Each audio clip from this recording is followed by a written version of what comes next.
for stealing over 7 million from the treasury of Abia State government. It brings to 3 the number of former state governors that were convicted of corruption. Our success lies in our commitment to strict adherence to the rule of law and the National Anti-Corruption Strategy, the African Union Convention Against Corruption, as well as the United Nations Convention Against Corruption. Those instruments which provide the framework for a coordinated approach to the fight against corruption are premised on 5 pillars, namely the prevention, public engagement, ethical reorientation, enforcement and sanction, as well as recovery and management of proceeds of crime. The EFCC work in tandem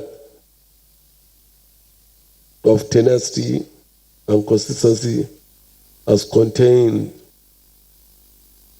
in the United Nations Convention Against Corruption and also the AU. The EFCC has been vigorously in giving full expression to these pillars of anti-corruption as evident in our record of convictions, asset recovery, and several programs created to sanitize and mobilize the citizens to take full ownership of the fight against corruption.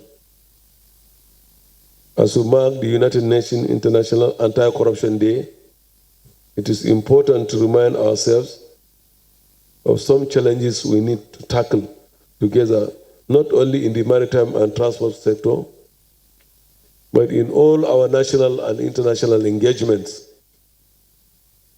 I wish to say that the EFCC in the last 4 years has secured remarkable convictions, including high-profile cases, politically exposed persons, former governors, captains of industries, oil subsidy merchants, and scores of players in the private sector.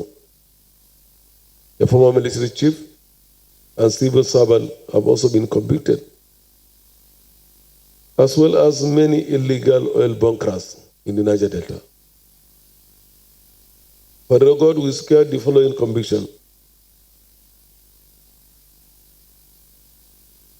Your Excellency, ladies and gentlemen, from January 2019 to November ending 2019, we are still counting, the year is yet to end. We have recorded 1,070 convictions.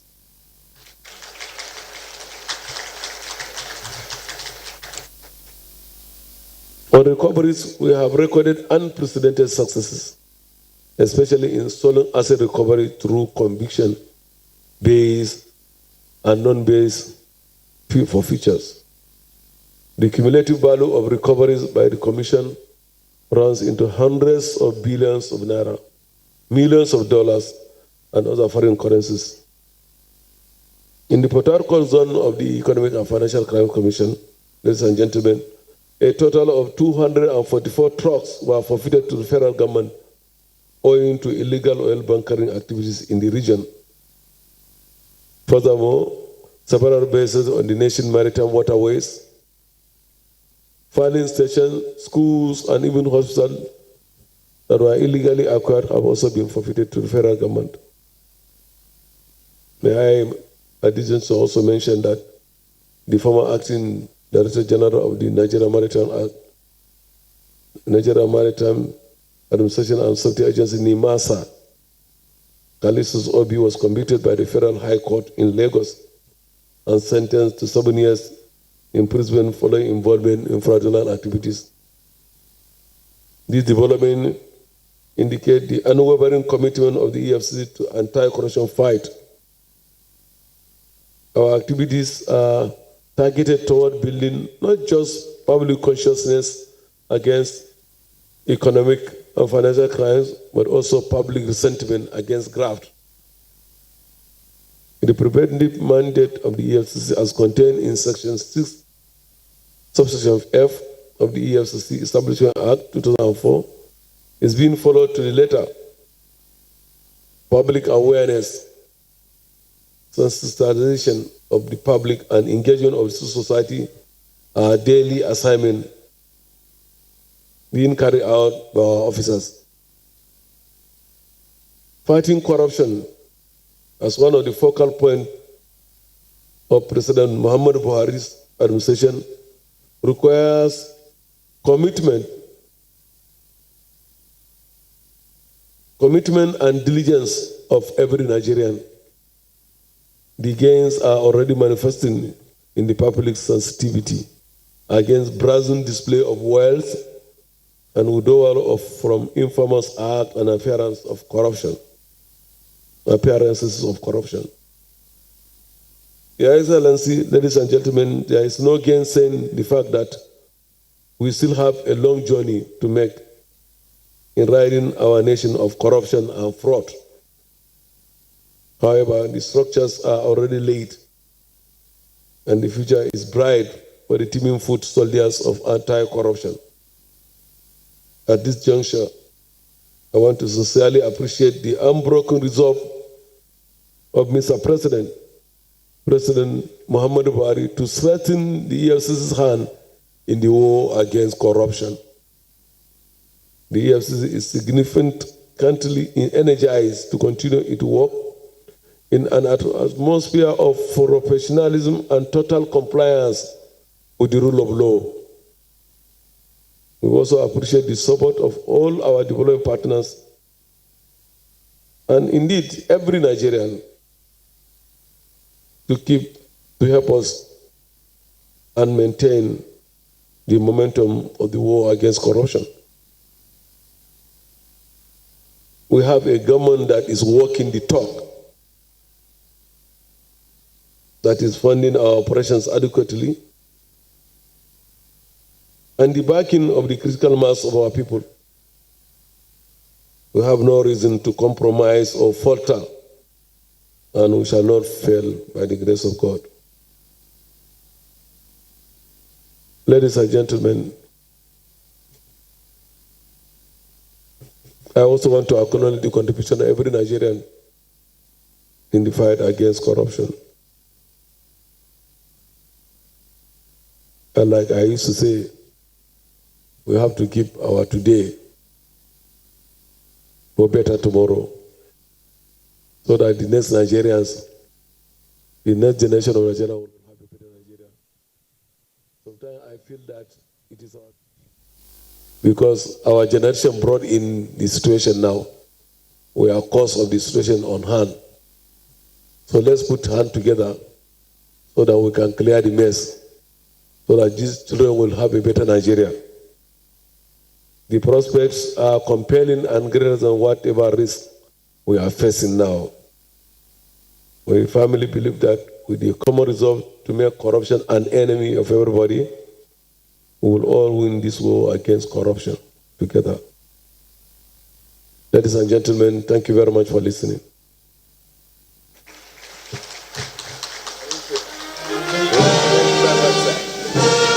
Thank you. A more robust applause, please. Let's put our hands together for the acting chairman, Ibrahim Magu. He has said it. And you know, in the concluding lines of our second verse of the national anthem, it states, "Great lofty heights attain to build a nation where peace and justice shall reign." And yes, the number one killer man against corruption has spoken. He said it himself. We are trained at EFCC, not just to stop it, but to kill corruption. And we are committed. So clearly, with the commitment, diligence, and public sensitivity that has been outlined in our acting chairman's welcome address, Nigeria, and indeed in an expression of the 2019 UN Day Against Corruption, is committed. It's more than ethics. It's a decision. It's deliberate action, and it's the collaboration of the power stakeholders gathered in this room. Keep out today for a better tomorrow.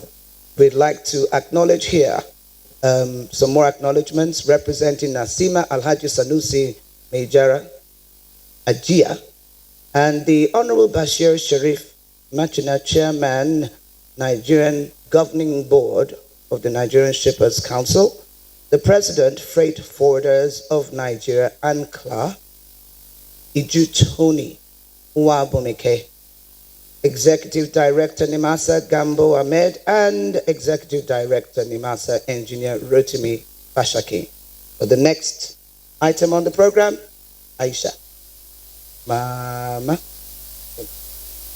Yeah, distinguished ladies and gentlemen, we'll take more recognitions. The Board of Nigerian Shippers Council, some of the members present here, Alhaji Lawan Yakawada, Mrs. Margaret Orakusi, Otumba Odotukum Sheyi, Surveyor Lekon Adekambi, Malang Abubakar Sani, Chairman Governing Council, Council for the Regulation of Freight Forwarding in Nigeria, Prince Olayo Olishitu, our resource person and the Managing Director, Scholars Limited, and then the representative of the Chief of Army Staff, Lieutenant General Tukulu Yusuf Burutai, is here represented by Major General G.A. Omelo. And I would like at this juncture to invite Professor Sadiq Ratna, the Secretary, Presidential Anti-Corruption Advisory Committee, to give us an overview of the fight against corruption, which indeed has not been an easy one, but together we shall fight it to success. We must kill corruption in Nigeria. Professor Ratna, thank you.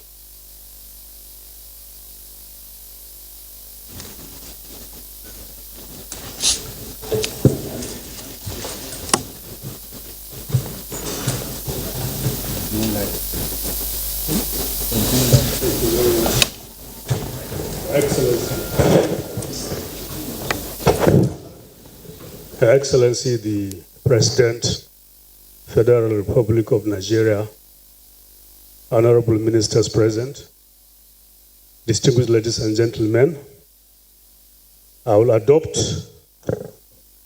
the protocol already established. I thank the EFCC for this opportunity to give a very short synopsis of the fight against corruption in Nigeria.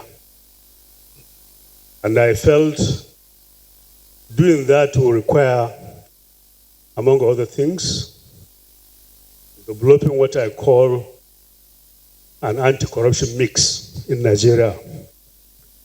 Now, for the purposes of information, we all remember that this government came into power to address three fundamental problems. One, the economy. Two, the security situation of Nigeria. Third, the endemic, pervasive, and systemic corruption that was in existence before the coming of this government.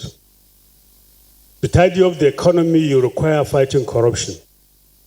To provide security to the nation, you require fighting corruption. Therefore, rebumping the economy, ensuring the security of the nation and the people will require a dogged fight against corruption. Therefore, on coming into office, the government did quite a number of things. First and foremost was the assurance that anti-corruption agencies will be allowed to do their work. In other words, their independence and the wherewithal needed by them to perform their duties were ensured.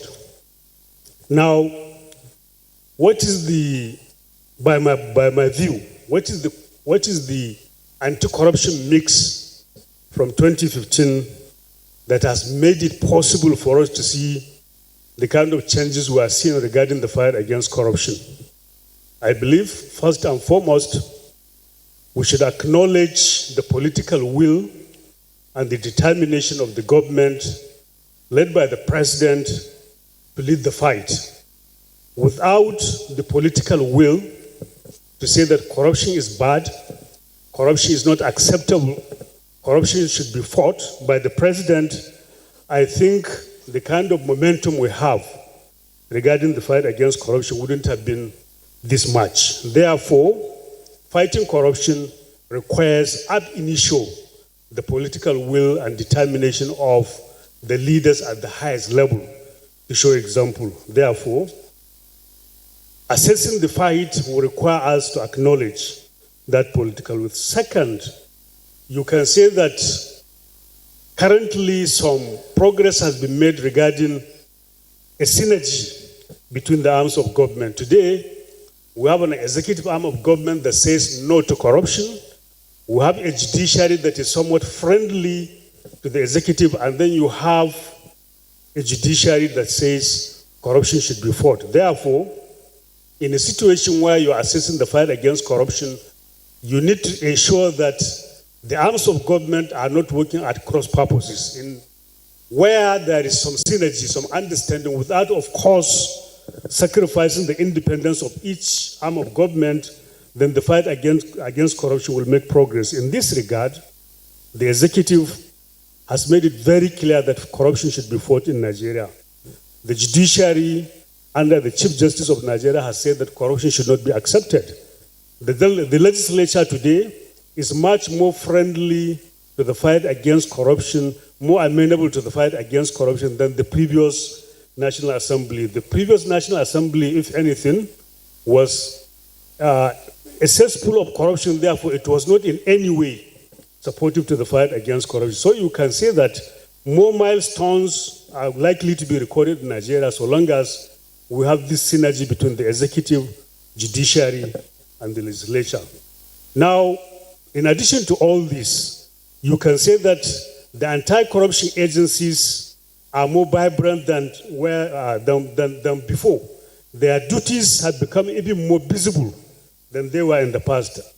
Prior to the coming of this government, the EFCC, the ICPC, the Code of Conduct Bureau, NFIU, SCUMOL, TUGA, all these other anti-corruption agencies were simply moribund. Their performance were below average. This is because much of the corruption taking place at higher level could not be fought because there was no political will. But today, you can say that a lot of progress is being achieved by the EFCC, by the ICPC, by the NFIU, by NIT, by nearly all the anti-corruption agencies are better positioned to fight corruption today than they were before. So I feel we can see some telltale signs regarding how corruption is being fought. Today, our borders are closed and the country is better for it. Today, because of fighting corruption, JAM remits money. Today, Nigerian Post Authority is a better place than what it used to be. Today, the FRS is a better place than what it used to be, etc., etc. Therefore, the MDAs are better performing today. Now, going forward, I said, assessing the fight against corruption in Nigeria will require us to look at the national anti-corruption strategy, because the strategy is supposed to guide everyone that has a hand in fighting corruption. Now, the strategy is domiciled at the Ministry of Justice, and the Attorney General is driving the process. And as you can see, the anti-corruption agencies, the MDAs, are doing their bit to key into the fight against corruption, guided by the National Anti-Corruption Strategy. Now, in addition to that, there are other checks and balances within MDAs, because each and MDA is supposed to have an accountant, an auditor. Now, I think they are more conscious of their duties today than they were before. Today, we have auditors' report, nationally produced. Whether we comply with it or not is a different matter, but today, the nation can be told that the auditor's report has given certain recommendations and is the duty of the government to ensure that they are implemented. We have actus in nearly all MDAs. These actus are intended to ensure that things are done with transparency and accountability within the MDAs. We have the accountants. Apart from the accountant general, each MDA is supposed to have an accountant, and these are checks and balances that should ensure that preventive approaches are deployed in the fight against corruption. Then, in assessing the fight against corruption in Nigeria, you cannot ignore the role of the civil society organizations. And I keep saying that without the civil society organizations in Nigeria, the progress made wouldn't have been this much. Civil society organizations are much more independent than many other agencies that fight corruption. Therefore, their input has to be keyed into the fight against corruption more seriously, simply because civil society organizations have oversight roles and they operate locally and internationally. As a result of that, they can help the government to fight the corruption within the country and outside. Again, I said, in assessing the fight against corruption from 2015 to date, we need to assess the role of development partners. We have had support, like the chairman of EFCC has said, from MacArthur, Ford Foundation, Osiwa, ROLAC, etc., etc. Now, as a result of scarcity of funds, many of the activities of the anti-corruption agencies, including the Presidential Advisory Committee Against Corruption, get subvented and supplemented by these development partners. Therefore, while assessing what has been done or what needs to be done in the future, we need to take note of the development partners. Then the United Nations system under the UNCAC, UNODC, etc., they have all contributed in the whole gamut of the fight against corruption in Nigeria. Then on this matter, I will say finally, the Presidential Advisory Committee Against Corruption, for which I'm the Executive Secretary, and Professor Ishe Sage is the chairman, has done a lot regarding the fight against corruption. We have helped in interfacing with the anti-corruption agencies and many civil society organizations within and outside Nigeria to ensure that the fight against corruption succeeds. Now, while assessing this fight, 2015 to date, what are the progress? What is the progress made? What are the successes? I can say that quite a number of things have been done. Innovations have been done. We remember the TSA, the bank verification number, the EPIS, the presidential initiative of continuous audit where ghost workers, hundreds and thousands of them were weeded out, the recoveries and the relationship between the recoveries and the social investment program. You know, the issue of constituency project now is being unpacked. It's clear that constituency projects have to be monitored. Now we are moving towards security votes. It's clear that Nigeria has become part of the Open Government Partnership. Efforts are being made to ensure that we sign onto the beneficial ownership register so that who owns what locally and internationally will be known. There won't be proxies through which resources are being salted away. There are efforts to ensure that we have electronic declaration of assets. The whistleblower policy is yielding results. People no longer drop money in the graveyards and in ceilings, etc., etc. Finally, Nigeria has signed quite a number of mutual legal assistance with other countries of the world to ensure that crooks are tracked around the world and they are being dealt with. Today, one former Attorney General of the Federation is under arrest. This is because of the mutual legal assistance between Nigeria and the United Arab Republic. More is coming. So you can say that the looters of Nigeria can be categorized into three. Those who have been convicted, recently somebody has been convicted, Ojikalu, quite a number of them have been convicted. The chairman, EFCC, has said we have recorded over 1,000 convictions. But there are others who are being tried.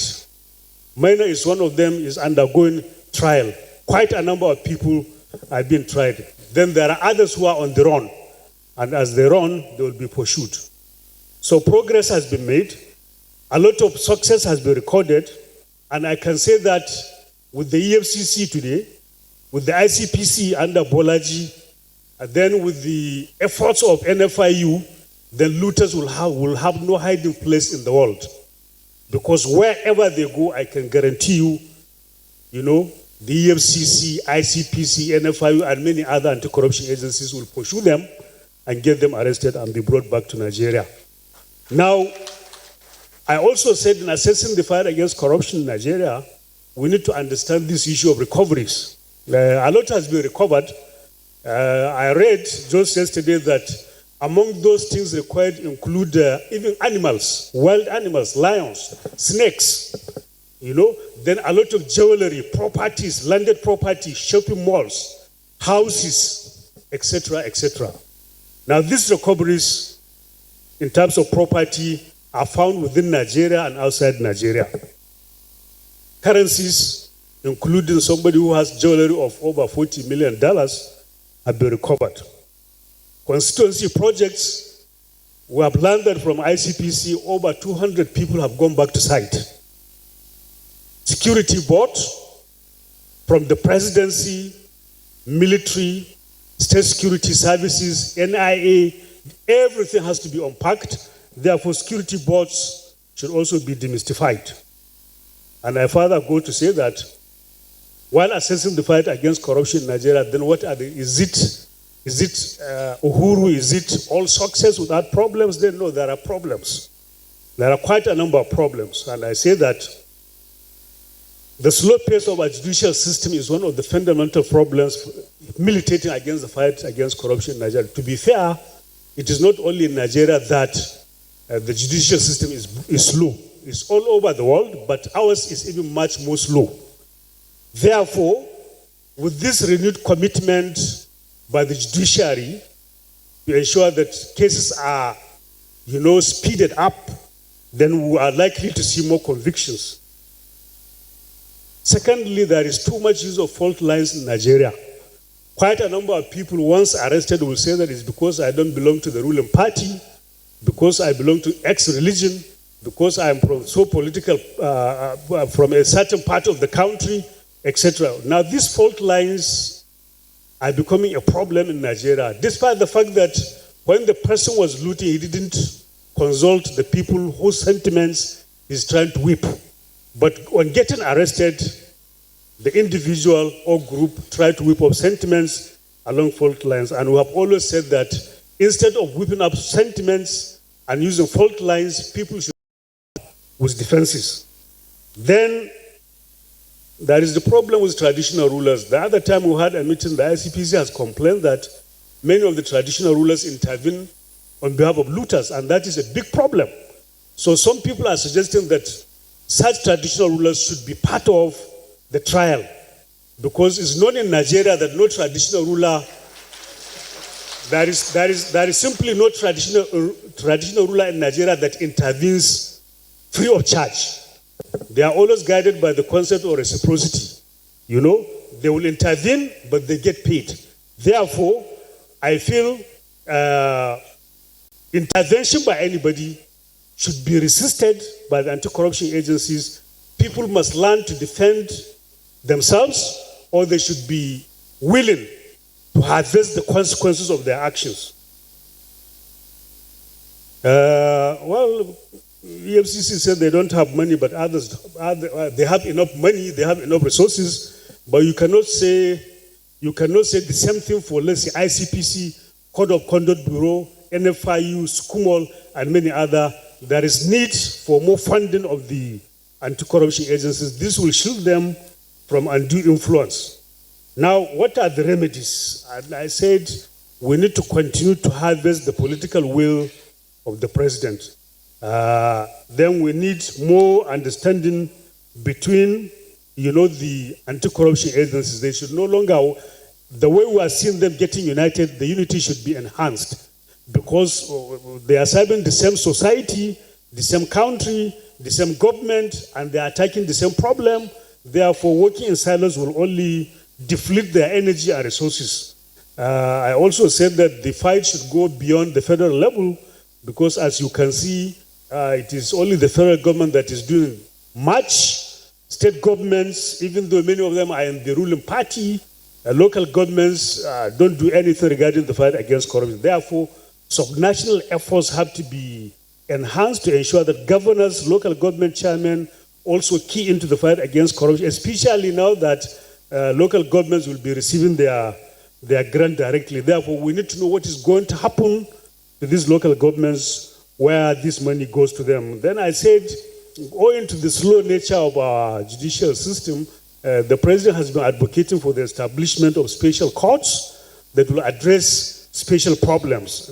Drastic efforts are needed to tackle corruption. Therefore, if we have courts meant to tackle certain special problems like corruption, banditry, militancy, terrorism, they will just focus on them. then you have determined judges and lawyers. Before you know it, everybody is cleared, either to jail or they are set free. I also said that NOAA and Ministry of Justice have to develop some mechanisms of downplaying the fault lines we have in Nigeria. Because NOAA has a strategy of sending messages from the national up to the world level. The Ministry of Information has a platform it can communicate. We need to do a lot to make the world and Nigerians understand that there is a difference between your religion, your tribe, your culture, your political party, and your character. If you use your character negatively, then you should be allowed to harvest the consequences of your action. Then I said traditional rulers should henceforth not be interfering in cases. Otherwise, they should be joined. And I also said that the International Committee needs to help Nigeria, because one easy way of killing corruption is to ensure that looters don't benefit from the process of crime.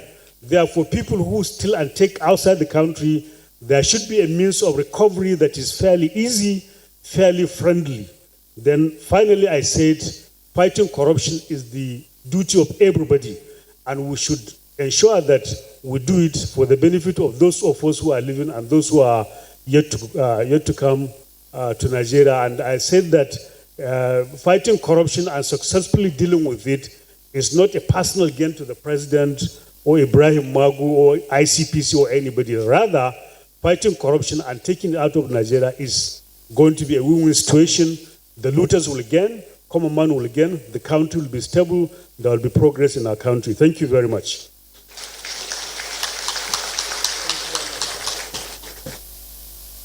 That was the overview of the fight against corruption. May I request that we give the PACAC Secretary a round of applause.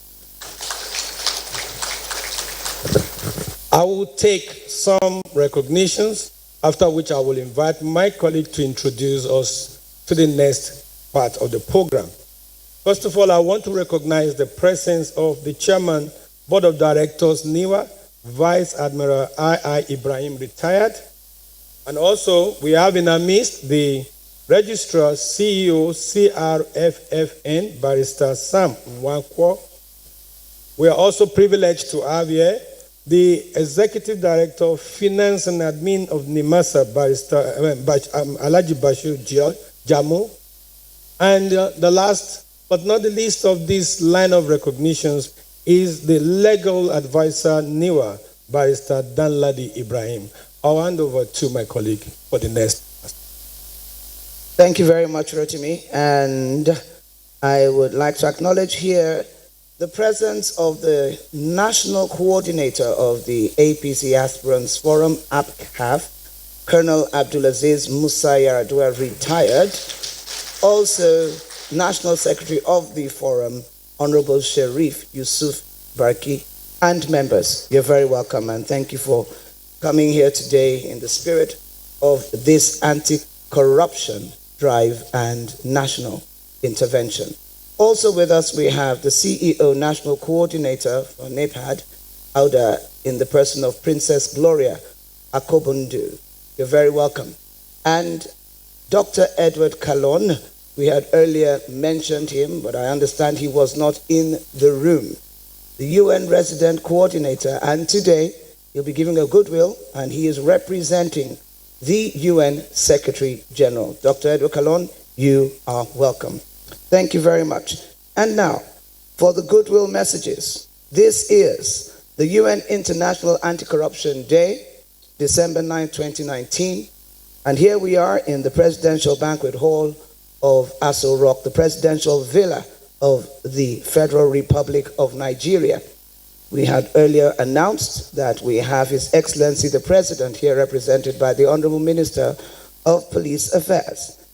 But right now, for the goodwills, we have a very distinguished and eminent profile of voices, personalities, icons, who clearly, in speaking, don't just speak for a nation. They speak for what is a global broadcast and attention to the detail of zero tolerance for corruption from the Federal Republic of Nigeria. For a very first goodwill message, we have the eminent Nobel laureate, distinguished octogenarian, Professor Wole Soyinka. Please let's put our hands together and welcome him as he comes up. Well, I'm sure for some of you here, this is very special, and if it is, please keep clapping and applauding and appreciating. Not just the person, but what he represents for us on a global stage as a voice, as a father, and as a very distinguished activist. What an honor, Professor Wole Soyinka, to be standing here on this platform with you. I'm a Yoruba girl. There's only one way to eminently acknowledge that I'm standing with greatness. Ekaros. Thank you. So honored. Thank you.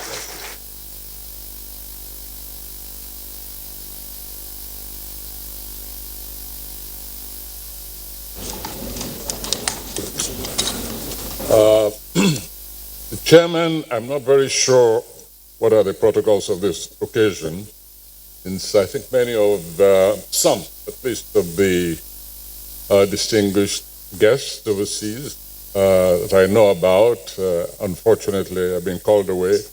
And I know that even our host is not present, but we will enjoy his hospitality in his absence.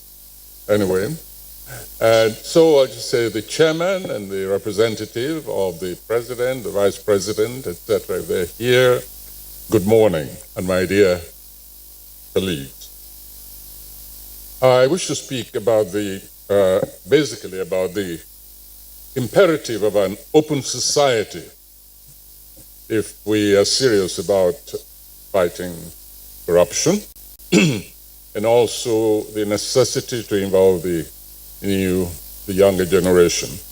That latter comes to my mind very obviously because this happens to be the year of the child and also the 30th anniversary of the signing of the protocols of the rights of the child. And tomorrow also, I believe, is the Human Rights Day, Global Human Rights Day, UN, so designated. And so you have these three strands coming together on an occasion like this, which only appears on the surface in a very simplistic way to be directed at fighting corruption. But of course, it goes much deeper than that. I shall try and limit myself to very difficult because I was told I had 10 minutes. I've just seen the program and it seems I have only 5.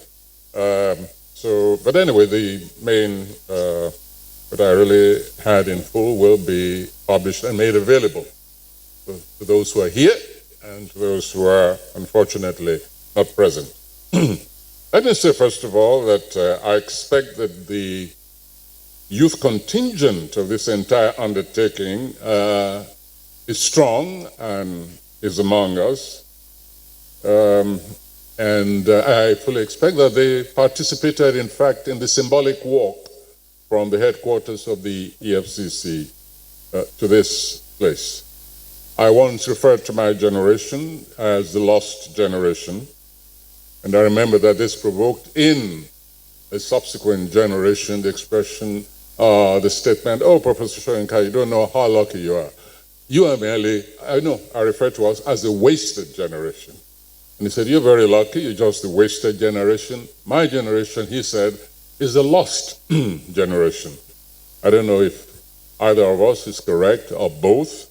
All I know is that we have on our hands a very anxious generation, and we have a responsibility towards them to involve them in events like this, since they are supposed to be handling the future on behalf of ourselves and history. In that connection, Mr. Magu, you have a case to answer. What's happened to the exhibition of the works of these young artists? The one on the theme of 1,000 Faces of Corruption, which you saw and which you invited to tour the country. We haven't heard from you ever since your people came and bothered us and worked with my young collaborators. This was in the context of one of the arts festivals, which I used to consult for in Lagos. And there was this youth section in which we used to set them themes every year. And one of them was the 1,000 Faces of Corruption. And events like that, I believe, are critical for any struggle, any undertaking of this kind, especially as it offers adults a window on their world, enables the adult society to see how youth see them, especially when it comes to events such as this. We have to constantly bear in mind that others see us rather differently from the way we see ourselves. And what better mirror on the adult world, in my view, than the vision of the child, is the overall theme of this exhibition took place. Those paintings are still there, and the essays. And Mr. Magu, if you don't collect them, I will auction them, and I'll give the money to one of the young organizations that sprang out of this experiment, this organization which were called the Corruption Busters, and which in fact was launched by the Vice President in December 2017. So work out that exhibition. As I said, I'll just auction them and give the money to this anti-corruption young group. Now, there is corruption, we all know, but we know that it involves numerous collateral forms of institutions and individual conduct, not as a constant factor, even when marginal. I beg your pardon, even when marginal, it has so many ramifications that affect almost the entirety of existence. For instance, in this country, we had a phenomenon of unsolved high-profile murders. And I wonder if anybody has ever thought, many of them, in fact, no report from the police in the end, they just brushed under the desk. But we know for a fact that some of them are the result of corrupt forces. Notorious example of former Attorney General and Minister of Justice of this country, Bolaige, was assassinated in his bedroom. It wasn't a political affair, it wasn't political rivalry or contestation. He was killed, by the forces of corruption. And so it compels one to ask, what has happened to the investigation ordered by the president of this country into those high-profile murders? If we do not solve at least some of those murders, we'll never really get to the heart, to the core, the hard core of corruption in this country. And this involves also attacks on the instruments, the authorized and constitutional agencies of open society, such as the judiciary. To what end are we here, after all? What are we really engaged upon here? Is it just to ensure that people do not steal a few naira here and there? It goes beyond that. It goes towards the whole sanitation of society. It goes beyond corruption, mere material corruption, to ensuring, as I said at the beginning, that there is a kind of decent atmosphere, decent air to breathe for the new generation. And sometimes this is couched in language which upsets powers, institutions. If I say, for instance, that this anti-corruption struggle is in itself an act of revolution, am I going to be thrown in jail right away simply because the word revolution frightens some people? And yet,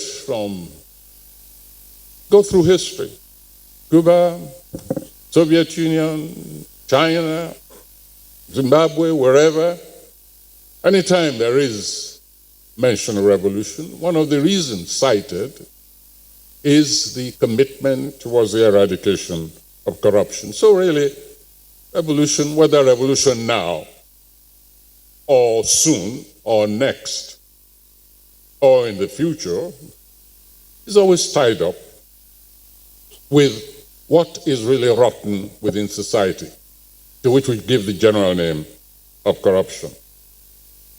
And this is not a mere generalized statement. If, for instance, during an upheaval, any kind of unrest in society, an agency commits itself towards securing our very existence and the quality of our existence, if that agency takes fright from expressions such as I said, revolution, to the extent that it invades a citadel of justice, one begins to wonder where corruption really begins and where it ends.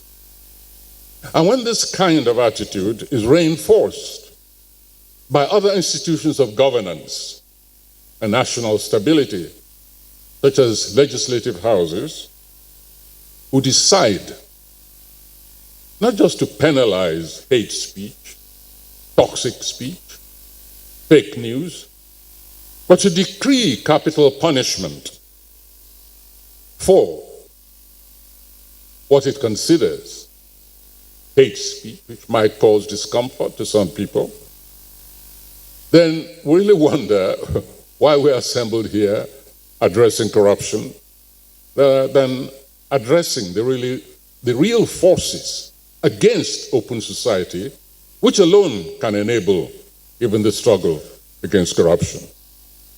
I think we're all disgusted with and we despise fake news, hate news, destabilizing news, toxic news. But let's ask ourselves seriously what we think we're doing. We start chopping off the heads of those whom we consider to have offended our sensibilities, either as individuals or as institutions, especially if such action absolutely terminates the possibility of free expression, even though sometimes, of course, there is abuse of that expression. And I stand here as one of those individuals who will be most affected by hate news, fake news, even to the extent of having my identity stolen and abused and used in all kinds of ways against what I really believe in. But I'd be the last person to support any idea of terminating a recourse to information simply because some people abuse the means of that. And the answer to that is to hang people or put them before a firing squad. Well, when you take a combination, therefore, of a major principle, almost core security institution, you take that side by side with that of the legislative house, which curtails the possibilities of opening up society completely. And it looks as if we find ourselves completely in a slave plantation. The DSS, for instance, if the DSS is accused tomorrow of corruption, the DSS can say, yeah, this is hate speech. Off with his head. And then maybe when we get to court, and the judge grants the poor felon temporary reprieve through bail, any security agency can then jump in the court, rearrest the felon, break into the citadel, the sanctuary of justice, and say we are rearresting this individual because he's indulged in hate speech. Let us be very careful in our responses to the malaise of society and make sure that we're not cutting off our noses despite our faces. And within these last few days, we've had even that institution being accused of corrupt practices. We had testimonies from those who managed to escape the hellholes of the security agencies after being immured there for years without knowledge of their families, their parents, their wives, those who, in fact, had to pay officers, it is claimed, in that organization, between 5,000 and sometimes 50,000 naira, thank you very much, 2 minutes left, I will, just to be able to get notice to the rest of us in comparative liberty that they have been held in dungeon for so many years, when such an organization itself comes under a cloud. I'm afraid, Mr. Magu, you have your work cut out for you to be able to adjudicate fairly between the accusers and the counter-accusers and those who deprive individuals of their liberty.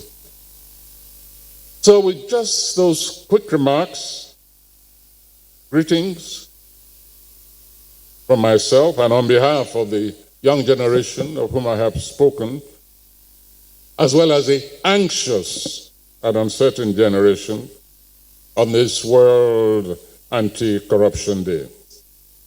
So let this morning's overture, this symbolic walk between the citadel of probity and this venue, let it become a walk for many of us in chains without the knowledge of the rest of us. Let it be a walk into freedom for all these. A long walk to freedom, wrote Nelson Mandela, under apartheid terror. I do not believe that we are living, I hope that we're not living under any kind of quasi-apartheid terror. But let that symbol, let that prelude be a walk for them into full liberty. Let it be possible for them to join us at the next anti-corruption rally, unless, of course, serious charges have been filed against them in the open court. And let's stop being scared of expressions like revolution now, to the extent that we immure a human being for over 100 days, inquiring what? Revolution now, revolution soon, revolution tomorrow, it doesn't matter. What we're doing right here now is revolution sometime or the other. Thank you very much.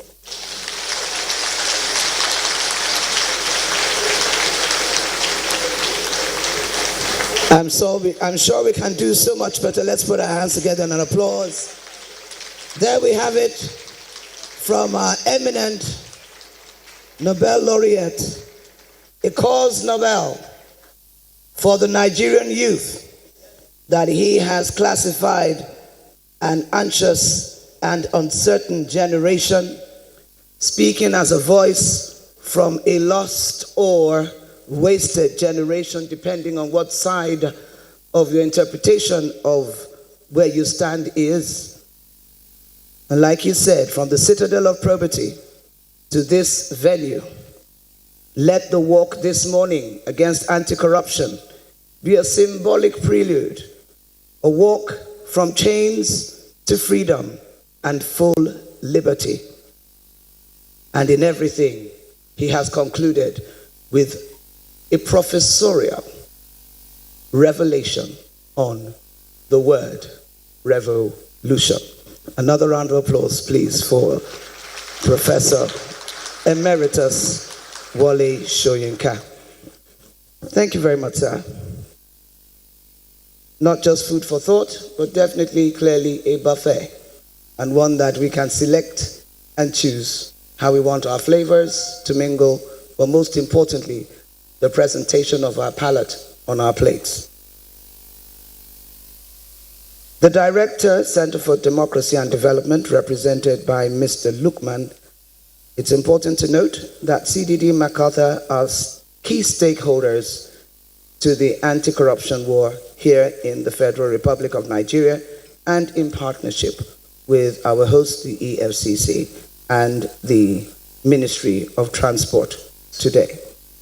I'd now like to invite for the next goodwill message, and I think this is very appropriate considering that a clarion call has gone out for the youth demographic, a youth contingent representing the critical demographic of a critical action now. And the voice for our youth at the level of federal executive intervention is none other than the Honorable Minister for Youth and Sport, Mr. Sunday Dare. I believe that it will not just be a goodwill, it shall be an effectual response to what the Honorable Nobel Laureate has presented. Please put your hands together for Mr. Sunday Dare. Thank you. So which side are you on? You say lost, wasted, you have the young. I'll take care of that. The median. Good morning, everyone. Good morning, everyone. Thank you very much. Dr. who can really respond to Professor Soyinka? And calling me up to speak right after him makes my work a bit more difficult, but I will still speak. Prof, between a wasted generation and a lost generation, I think what should concern us is that something is still lost in between. And our overriding concern should be how do we restore that which is lost. And I can say what is lost really is the fact that we're losing the mass of our youth who are the leaders of tomorrow. We're losing them because the appropriate and timely investment in our youth is not taking place. The kind of leadership orientation they need is not taking place. The critical numbers we need amongst our youth in terms of providing them with skills and jobs that they need is not taking place at the rate at which it should take place. And I guess today's event also brings the message home clearly that if the fight against corruption must succeed, then we must domicile that with our youth across this country. So this morning, I offer to you the over 320,000 youth couples across this country every year as foot soldiers and ambassadors for the fight against corruption. These young ones have been trained in mind and skills in our colleges or universities and polytechnics across the country for 4 years, some for 5 years, some for 6 years. They are ready and willing tools that can be engaged to help in the fight against corruption. They can speak about corruption. They can create the needed awareness that we need. And because then every nook and cranny of our country, they can help beam that light to fight corruption. Prof, you talked about the corruption busters. A very novel idea. Let me also offer Professor Soyinka this, that the Ministry of Youth and Sports Development will connect with the corruption busters, expand that tribe, and see how we can also join in busting corruption in our country. Finally, because I never knew I was going to speak here today, I thought all I had to do was walk for 7.5 kilometers, go back home, grab a shower, put on my tie, and get on with my business on a Monday morning. But I think that it is important that the fight against corruption is cascaded. That is, it is now done at a sectoral level. This morning, we're looking at the maritime and transport sector. The radar, the searchlight needs to move to the health sector, but also more importantly, to the sports sector. The searchlight and the radar is already on the sports sector. Processes are going on. But of course, we have to do that within the ambit of the rule of law. And I hope this searchlight will go from the sports sector or from the transport and maritime sector to the sports sector, to the health sector, to the education sector, and all other sectors. And I think if we do this, we will then create the necessary synergy that we need to fight corruption. Thank you very much.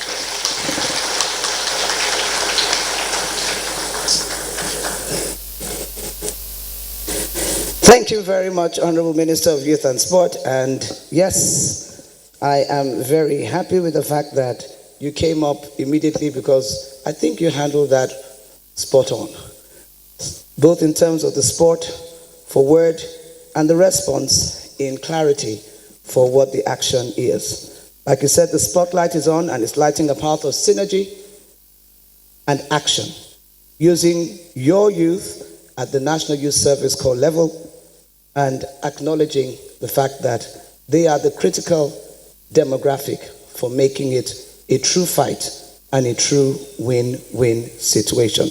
Between a wasted generation and a lost one, you are the bridge, the median, and you have given voice to just what the bridge and the median generation need to do. You need to do something now, and now is what we have. In that power and spirit of the now, therefore, we would now like to invite someone whose voice doesn't just give it its local reference, but indeed frames for us what is diaspora global, but in an emotionally intelligent way, touching on the humanity experientially of who the Nigerian is everywhere, anywhere, per time.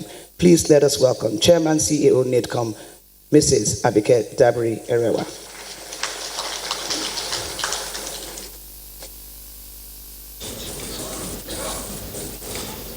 Now generation, bridge generation. Good morning, Your Excellencies, ladies and gentlemen. Again, I abide by all existing protocols, but of course I want to say good morning again to our father, Professor Wale Soyinka. I was telling my sister Agbemi that, Prof is going to give a bombshell, and he did, as always. Chairman EFCC, thank you. Well, I say Chairman EFCC because I hope you'll be confirmed very, very soon. We're tired of calling you acting. So let's clap for the Chairman EFCC. My brothers here, Senator Gbemi, the Minister of Youth and Sports, Professor Jega, I can see Nimasa. Good morning, everybody. FCT Minister, a very good morning to you. And Minister of Police Affairs, a very good afternoon to everybody. And my dear brothers and sisters here, when I was walking in and I saw a lot of the youth in red walking in, I said, wow, if every one of you can truly, practically join in the fight against corruption, we'll win the war against corruption. So this symbolic walk, I hope, will turn to, standing up against corruption in Nigeria. Let's stop worshiping wealth and money and power and position. I think a lot of Nigerians do all that. I was talking to somebody not too long ago, and it's like, this fight against corruption, I beg, let them do their thing so that when my brother or my uncle gets there, I can chop my own. I think that is a wrong attitude, which the, what generation the Prof called it? Let's not say the now generation needs to join in fighting. For us in the Diaspora Commission, we're working with the EFCC to also move to that sector. We're calling it the Nigerians in Diaspora against corruption. Because everywhere we go and we talk to Nigerians, we all talk about China. Corruption in China, they'll kill you. And we are seeing the discipline there. So we'll be working with the EFCC to launch the Nigerians in Diaspora against corruption. And as I speak with you, EFCC has given us a desk for Nigerians in the diaspora to handle issues relating to them. Because a lot of people come, they send money home, they want to buy houses, it disappears. So thank you, AFCC. That has given them confidence to come and invest back home, buy their houses home, and do more things back home.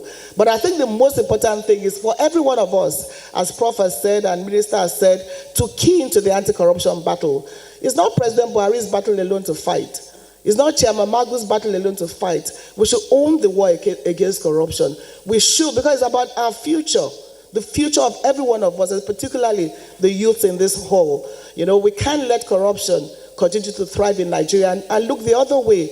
Let it be part of our culture to fight corruption. So as we leave this hall, as we work against corruption, let's all take a decision and a determination that we will work against corruption, speak against corruption, and ensure that we live incorruptible lives and stop worshiping those we don't even know their source of wealth. And we say, all right, sir, Baba, sir, I think that has to stop.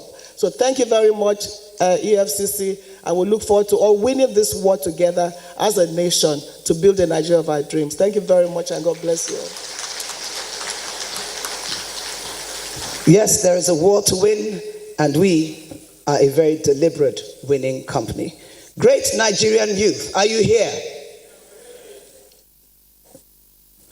Great Nigerian youth, are you here? Great Nigerian youth, are you here? Oh my goodness, it sounds like you need a tea break now. Great Nigerian youth, are you here? I didn't do some preemptive work with you. Otherwise, I'd have gotten you ready for a proper charge that lets the world know that great Nigerian youth are awake and not asleep to a fight against corruption. I want to thank very much the Honorable Abike Dabiri-Erewa for her statement. For the Nigerian youth, I don't know if you know, but when I was a youth and she was a young adult journalist, what put her right there in the spotlight and the fame of the Nigerian Television Authority was, well, first of all, I must acknowledge her lead then. That was Franco Lise. Thank you. Franco Lise was like the number one. We were all looking for his voice, every time. But then came this young female journalist, and she did a report that put a spotlight on a group of children who during school time were having a very inappropriate birthday bash or party somewhere. And parents were shocked because their children, for the first time, there was no social media then, were on national television. And the question became from that report going forward, where are your children right now? That question brought about a social change and consciousness to families, to parents, and to the school institution.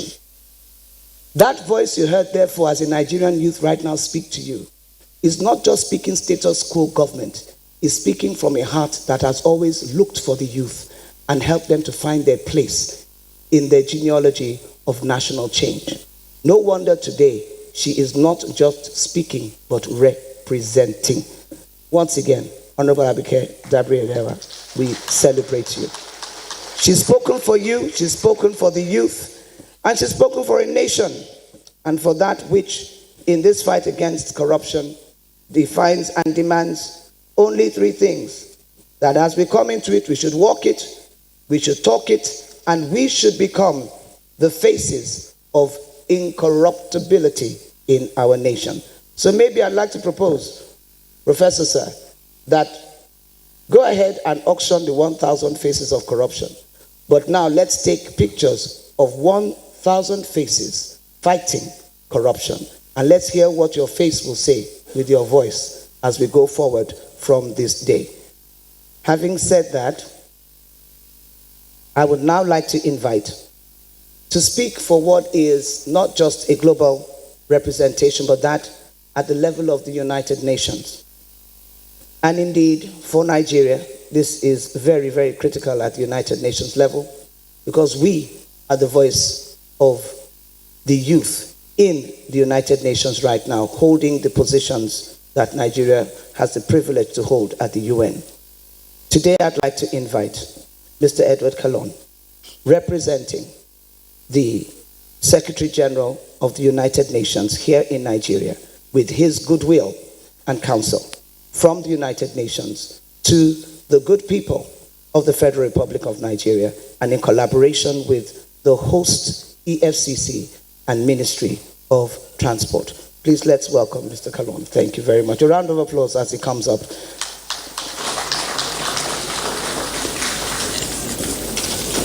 He is a UN resident coordinator representing the UN Secretary General.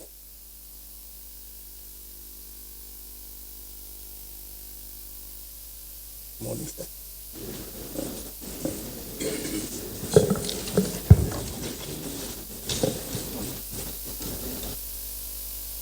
The protocols are difficult today, but let me try to manage it. I think the acting chairman of EFCC and also Professor Wole Soyinka, somebody that inspires us always in his speech and speeches. The Nigerian youths, whom I call leaders of today and tomorrow. Today it's a very important day for the United Nations. It is the International Day, or what we call the International Anti-Corruption Day.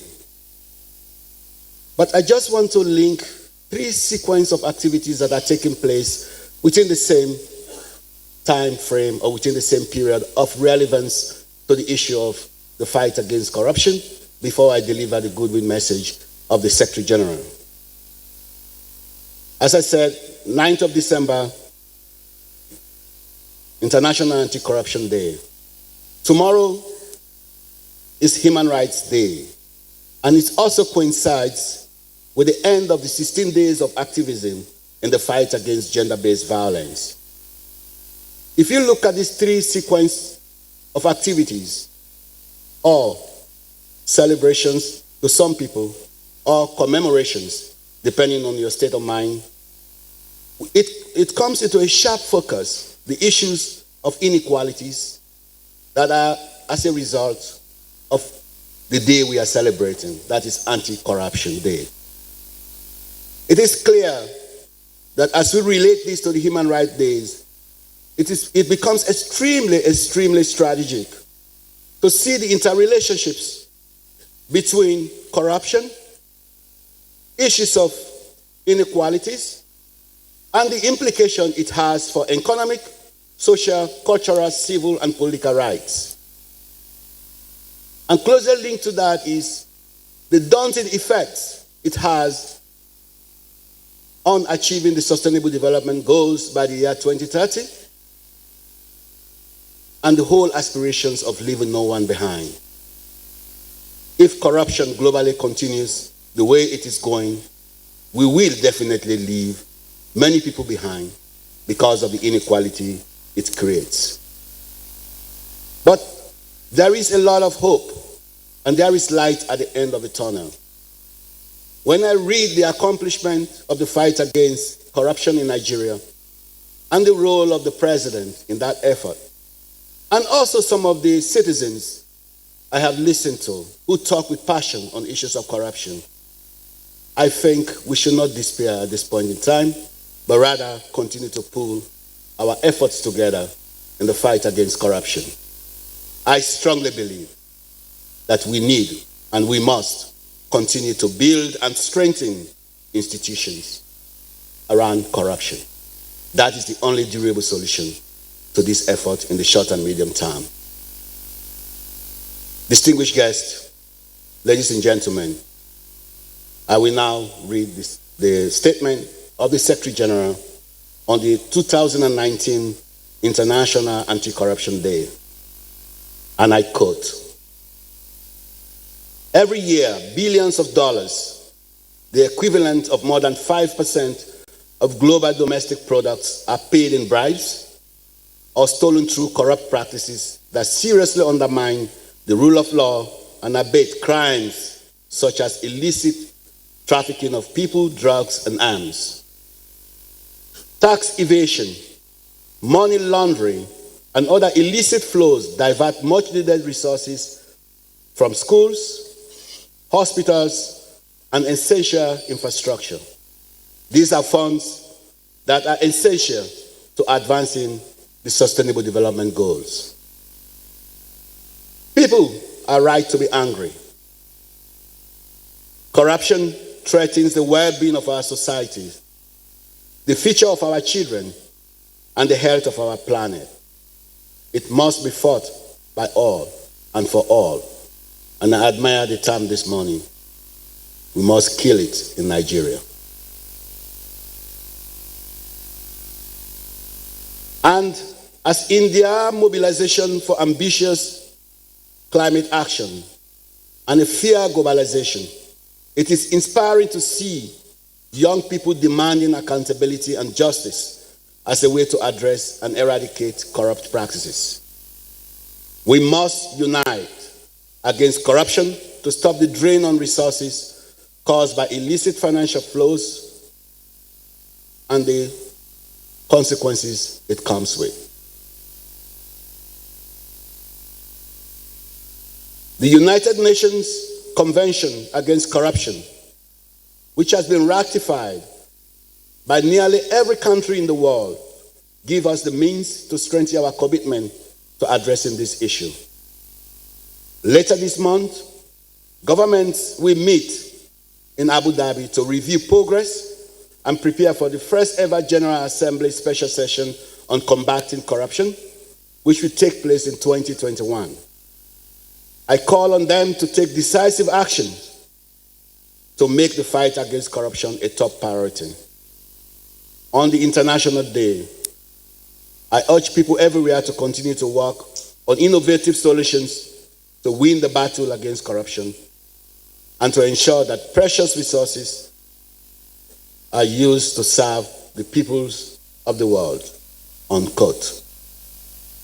It's a pleasure to be here with you, and I would like to continue to end by saying there is dividend in continuing to invest and build and strengthen institutions around corruption. Thank you very much.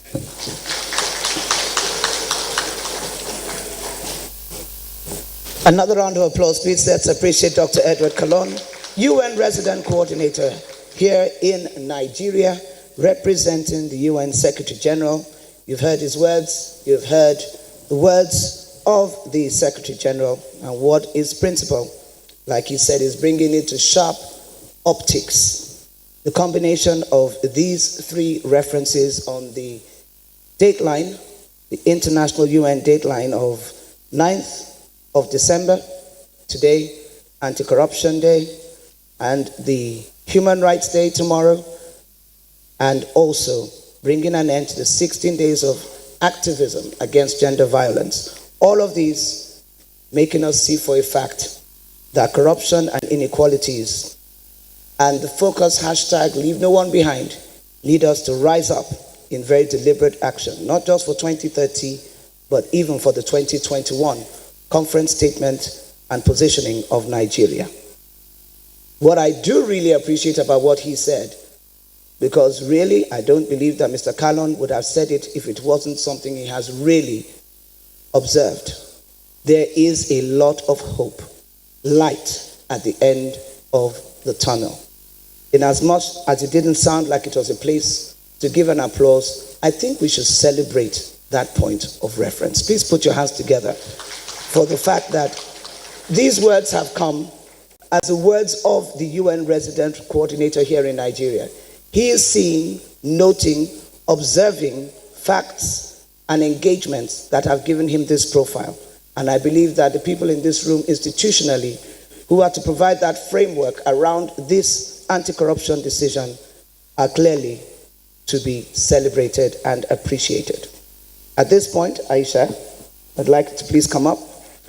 The youth and the creative industry have a presentation.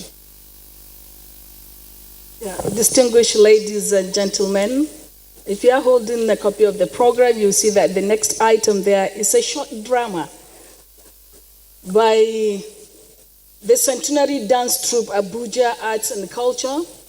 It is a troupe that consists of young actors and actresses who are passionate about creating awareness on the devastating effect of corruption in the country through the use of drama. And today we are lucky to have Professor Oloshenka in our midst. So as these children perform, we expect the professor to professionally assess them. I remember when I was in secondary school and I had to study one of the plays written by him. The title of that book is called The Lion and the Jewel, a short play, but extremely difficult to understand. And I wished at all times that I would see the writer of the play so that I would understand it better. Distinguished ladies and gentlemen, put your hands together for the Abuja Cultural Troupe as they come up to perform a short play titled You Are No Count. Thank you.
See, it is good to do business.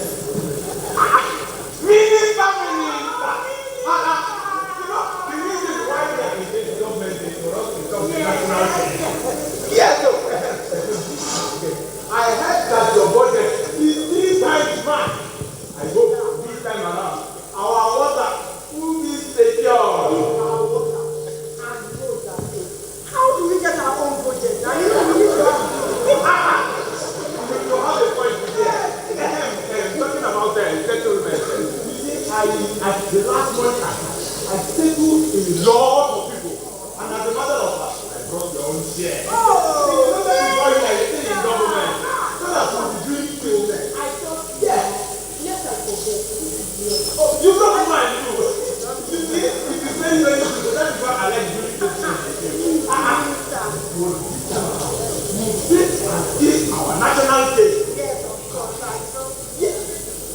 Government. How may I help? Good day, sir. Why never from the PS? You are here in our office. Is that why you boys don't have respect? And what will you pass into my place without even giving us notice? See, I'll make sure you are punished severely for this. Sir, you are really in our office. Let's go through. Don't worry, I'll tell your organ. He will punish you very, very well. Stupid one. Let's go. We will go there. Don't worry.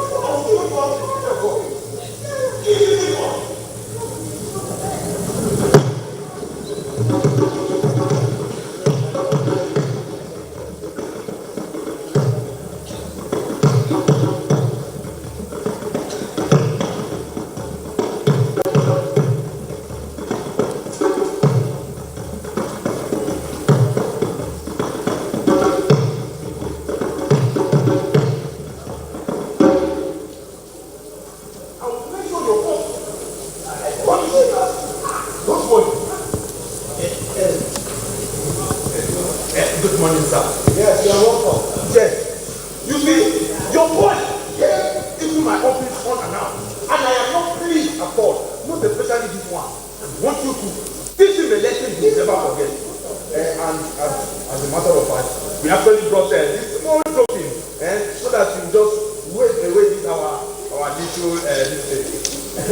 Yes, that's how we have to do it. Yes. Have you confirmed what is there? It's money, sir. Very good. You will record that as an exhibit against them.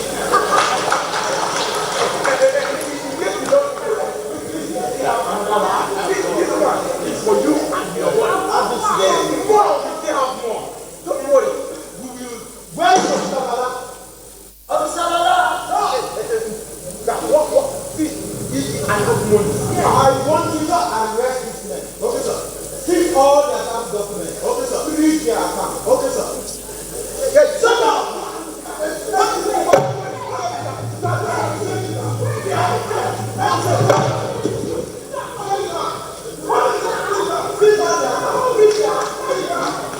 When they don't have money for Sahaba anymore, they will know that we are working. And for those of you sitting here, I want you to know that it is no longer business as usual.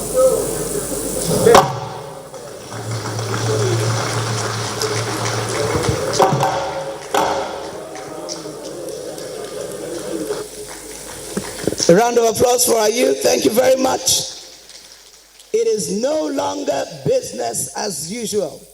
That is a fact. And somewhere in that drama, we saw what happened. A young lady was taken away, and even though the focus of the drama was on something else, that question has become a very real, tragic statistic in the affairs of these kind of incidents across the nation. The young girls go, they are raped, humiliated, and at the end of the day, the questions for which the answers and the stand of the United Nations of 16 days against gender violence and activism, this is what it's all about. We trust that many, many more of those incidents will become less of the statistic on our roads, and definitely when it comes to these kind of encounters and engagements. I believe we have the Honorable Minister of Communications just came in. Let's put our hands together and just appreciate his presence here today. Thank you very much, sir. We're about to invite to come up for what is not a goodwill message, but is very clearly a statement of the Federal Executive Cabinet through the voice of the Ministry of Transportation. I'd like to invite the Honorable Minister of State for Transportation, distinguished Senator Gbemisola Saraki, to please do us the honors of this profile statement for today's Zero Tolerance for Corruption UN International Anti-Corruption Day here in the Federal Republic of Nigeria. You're welcome.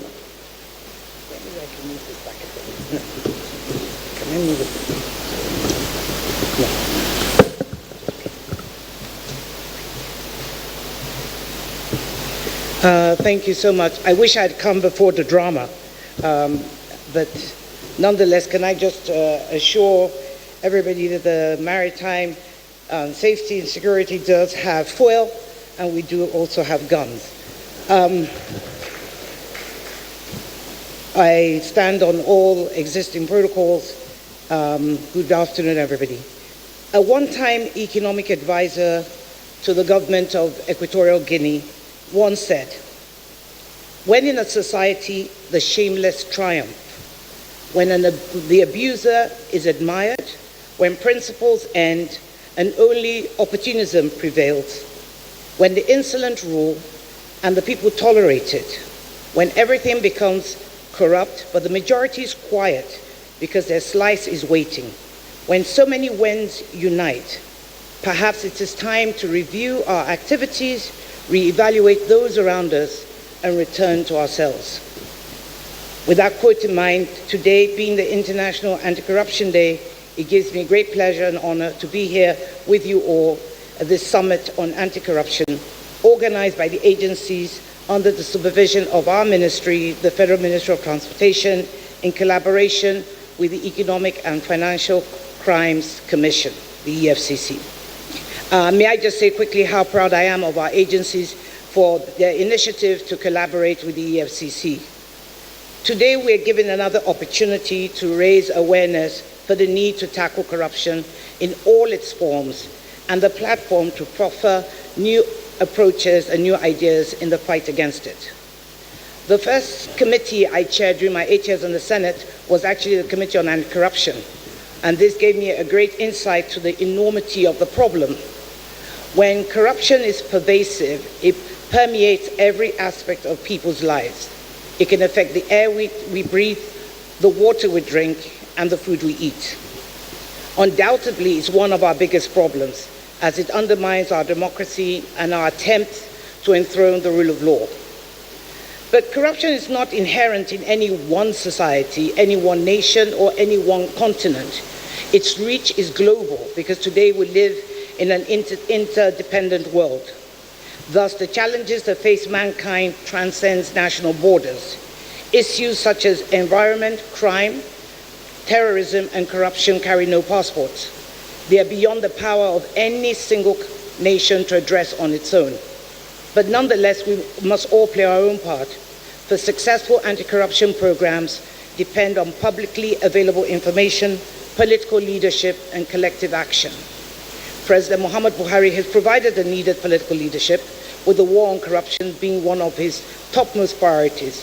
And without a doubt, the administration has made a significant dent, as acknowledged by the recent National Bureau of Statistics report for the year 2019, which indicated, and I quote, "The prevalence of bribery in Nigeria has undergone a moderate yet statistically significant decrease since 2016. This, without a doubt, has been achieved through the efforts of the anti-corruption agencies and government's resolve to tackle corruption head-on. Let me state that the Ministry of Transportation has made some modest achievement in its crackdown on corrupt elements and perpetrators. Just to give you some examples of these achievements, the Port Support Services Portal, an electronic means of receiving and addressing port users' complaints, as well as the standard operating procedures, both initiated and implemented by the agencies of the ministry, are not only valuable tools in the ease of doing business, but have also remarkably minimized the need for human contact, thereby reducing the prevalence of corruption. Of course, there's still room for improvement, and most certainly we strive to do just that. We look forward to our collaboration with the EFCC and other anti-corruption agencies, and as you can see through this collaboration, we at the Ministry of Transportation and the Maritime sector are open to scrutiny. During the presidential retreat, the ministerial retreat, we were told to look out for the aroma of the chairman of EFCC, the Magu aroma, we're told. As you can see, for the fact that the Ministry of Transportation, we welcome the Magu aroma.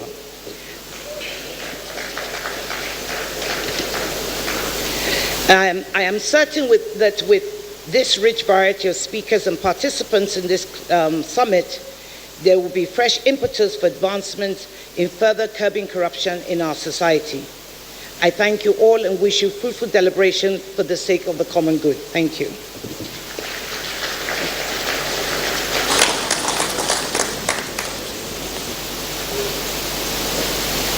Thank you. Thank you very much. Another round of applause, please. Let's appreciate Honorable Minister of State for Transportation, Senator Gbemisola Saraki. And, sir, the aroma of Magu. That's a very interesting expression. And I'm certain that it's one that shall bring flavor and favor when it's on the right side of zero tolerance. Having said that now, once again, I'd just like to acknowledge again the presence, the arrival, Honorable Minister of Communications, Dr. Isa Ali Ibrahim Pantami. Please, let's put our hands together and appreciate him. Acknowledge his arrival and presence with us. Thank you. Well, with all of the goodwill messages and, of course, that statement from the Ministry of Transportation, we've come to a very pivotal reference to this program of events and this lineup for the celebration of the International Anti-Corruption Day. In particular, today, we have with us a one-time chairman of INEC, and today he is the distinguished book reviewer of the book that is about to be unveiled commemorating this event and Nigeria's own statement for anti-corruption. And the title of the book, Curbing Electoral Spending. The book reviewer, please let us welcome the distinguished Atairu Mohammed Jega, Professor Emeritus, and Nigeria's INEC Personality 001.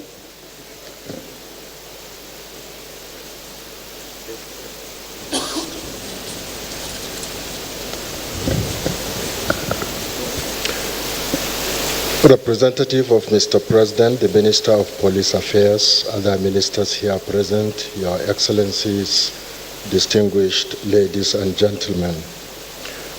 I'm very pleased to be a part of this event today, commemorating the UN International Anti-Corruption Day. Ordinarily, in all African countries today, it should be a day for reflection and re-strategizing in order to address the destructive cancer called corruption, which undermines governance but erodes the basis for governance to address the fundamental needs and aspirations of the people. And for us here in Nigeria, where corruption has actually been much more impactful compared to other African countries, it is indeed a day for us for sober reflections and for reviewing our experiences and also re-strategizing. in order to find better ways and the means of improving upon the successes that have so far been attained in the fight against corruption. So I think it is worthwhile on this particular day to first of all commend the EFCC for its very commendable successes, as well as other anti-corruption agencies for their contributions to tackling the cankerworm of corruption in the Nigerian political economy. But while we commend them, we also need to use this opportunity to urge them to not rest on their oars and to intensify the effort and the fight against corruption. Because what we see is the more effort that is made, the more daunting the task becomes in terms of how we can address this danger called corruption in our political economy. In particular, I believe that in addition to being resilient, the EFCC and the other anti-corruption agencies need to continue to demonstrate that there are no sacred cows in the fight against corruption. As for our governments, both at the federal and the state level, I think we would want to see a rededicated effort in terms of the effective utilization in governance of the resources saved from the cankerworm of corruption in terms of addressing the fundamental needs and the aspirations of our citizens. Having said this, I would also want to say that I'm very pleased to be here and to have listened to Professor Ole Soyinka, and I believe that he's spoken very well, very succinctly, with wisdom, and I think uncharacteristically with also diplomacy on what really we all need to reflect upon so that we don't cut our nose, as he says, to spite our faces, but for me, most importantly, so that we do not throw the baby with the bathwater. We need to deepen and consolidate our democracy, and we need to be careful about institutional exuberance that can undermine fundamental rights and that can truncate the progress that we seem to be making in terms of the protection and defense of fundamental rights and in terms of deepening and consolidating democracy in our country. Let me also say that I have taken a few minutes to reflect over some of the points that Professor Soyinka made. I reflected over this issue about wasted generation or lost generation. And it seems to me that really there are very few people who are truly wasted as a generation, even in, Professor, with due respect, in your generation. I think it's a matter of perception. People have been excluded, people have been marginalized, people feel that their energies are not utilized, their intellectual resourcefulness is not taken into consideration in terms of moving the country forward, and they feel that their energies and resourcefulness and the intellectual capacity or energies are wasted. So it is a matter of perception. And it's the same thing with the young ones who probably feel that they are a lost generation. So for me, the challenge really to say if it is a matter of perception, then the major challenge is what can we do in order to bring about hope, in order to ensure that no generation is wasted, no young generation becomes hopeless, and how do we ensure that people become hopeful and can work together in order to move this country forward? I think it is a fundamental challenge. We need to be hopeful, we need to be incurable optimists about the future of this country, and we must work towards that. Now, I beg your pardon, my task really here is to be a book reviewer, but I thought that there is a lot that has been said that would require one to make a contribution in that regard. But the book to be unveiled today is titled Curbing Electoral Spending, a Panacea for Public Corruption. Now, I need to come clean. Although I have been asked to be a reviewer, technically, as the editor of the book, I cannot also review the book, because a review in the academic context would require not just a summary of what the book contains, but also with a critique. And you will pardon me as an editor that I may not be able to make really an impartial critique of a book, or rather a publication which I have contributed to edit. Now, having said that, I would like to now say that on June 11, 2019, the Economic and Financial Crimes Commission organized the first anti-democracy summit in Abuja on the theme, Curbing Electoral Spending, a Panacea for Public Corruption. Many representatives of anti-corruption agencies from other African countries, as well as many critical stakeholders in our country, participated in that summit, which was declared open by President Muhammadu Buhari, and at which President Paul Kagame of Rwanda delivered the keynote address. I had the singular honor and pleasure of editing the proceedings of the summit, which the EFCC is presenting to the public today. Of course, there are constraints. You can imagine that as an editor, I have to be very careful about editing a speech delivered by Mr. President or the president of another country that is a host here.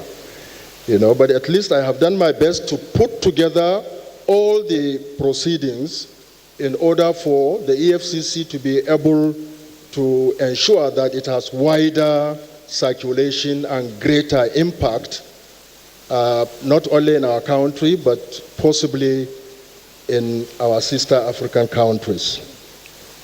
As highlighted in the introduction of the proceedings, which will shortly be unveiled, the EFCC, I quote, chose the theme of the summit so as to focus attention on the need to fight this emergent cankerworm of corrupt electoral spending and public corruption before it could do serious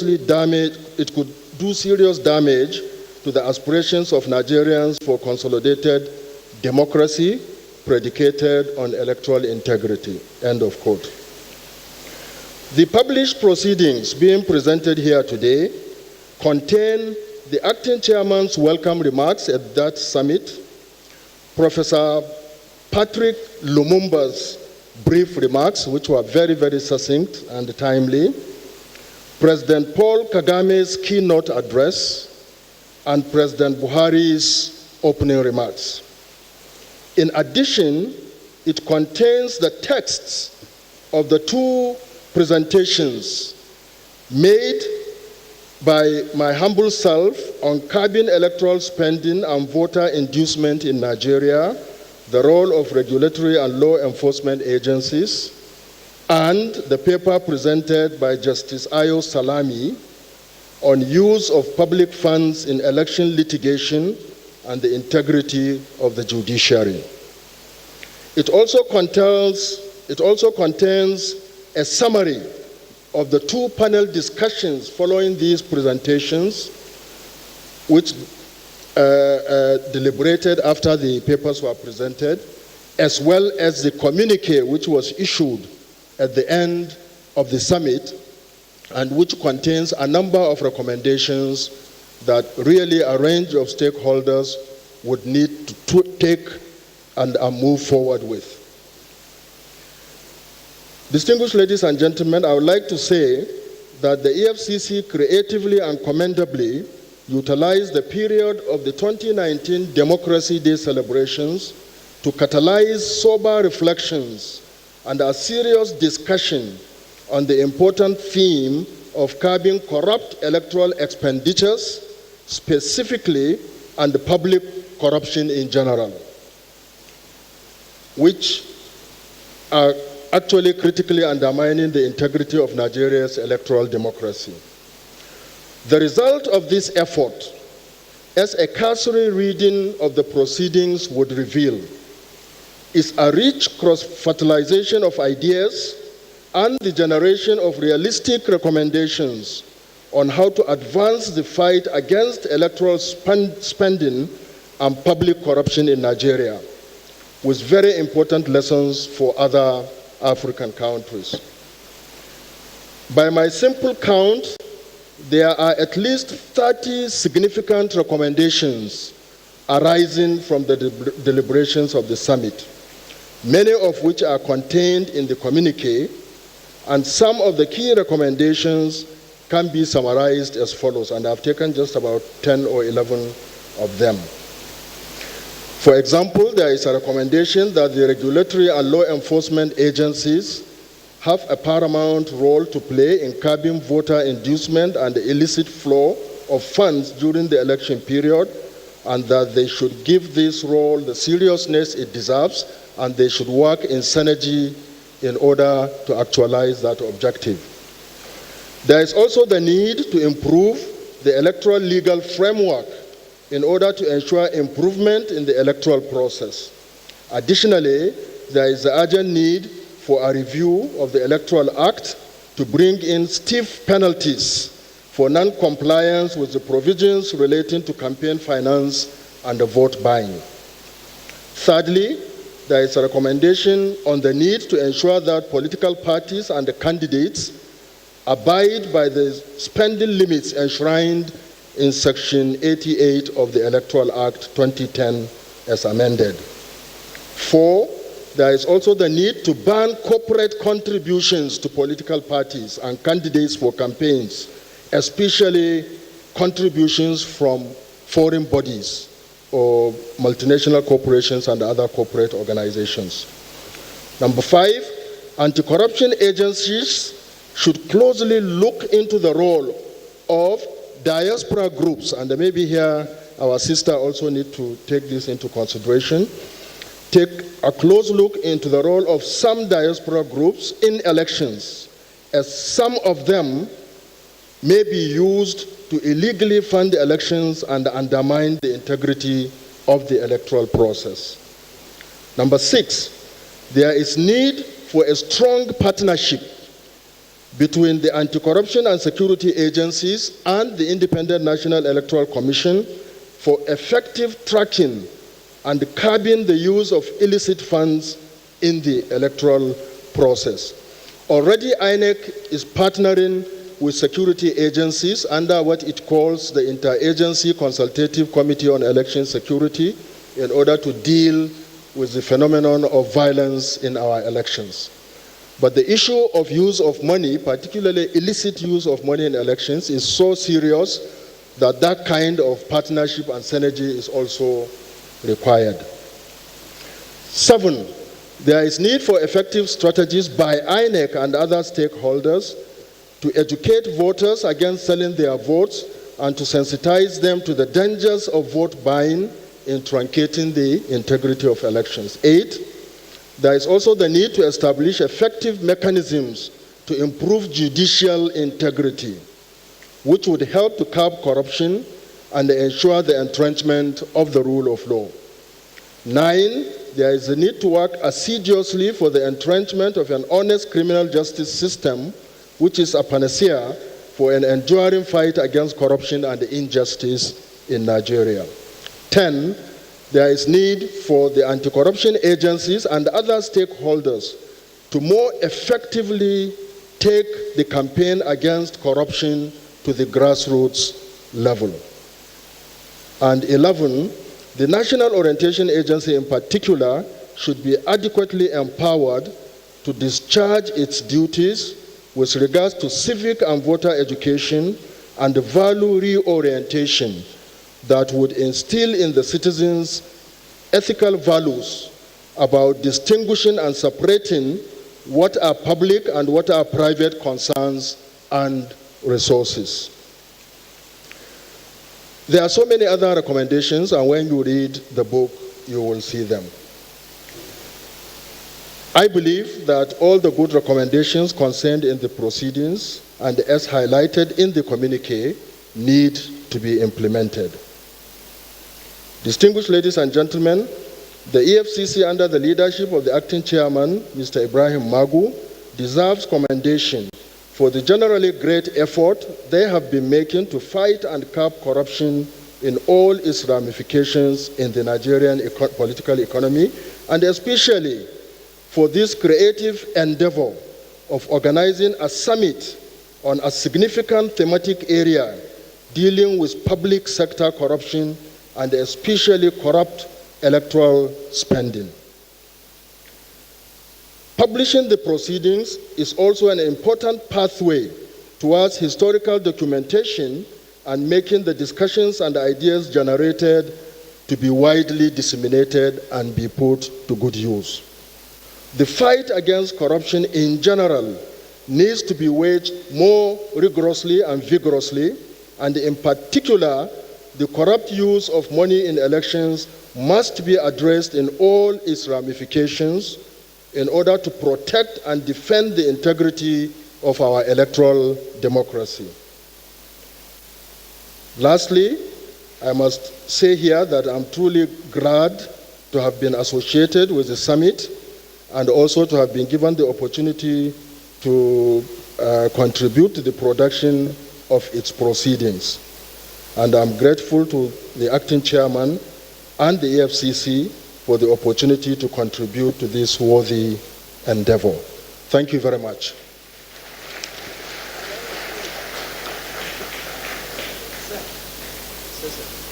Please, another round of applause. Sir, we need you please to head straight to the unveiling, and I'm going to be inviting His Excellency the President here, represented by the Honorable Minister of Police Affairs, and as well as all honorable ministers and our goodwill speakers. Please, Professor Emeritus, to please join the book reviewer, our distinguished book reviewer. Please, another round of applause for Professor Jega. And indeed, his preamble has stated it. Yes, the CEOs, thank you, of the agencies that have partnered with this. Please, NIMASA, National Orientation Agency, thank you. And if my understanding is right, the members of the board, the frontline members of the board.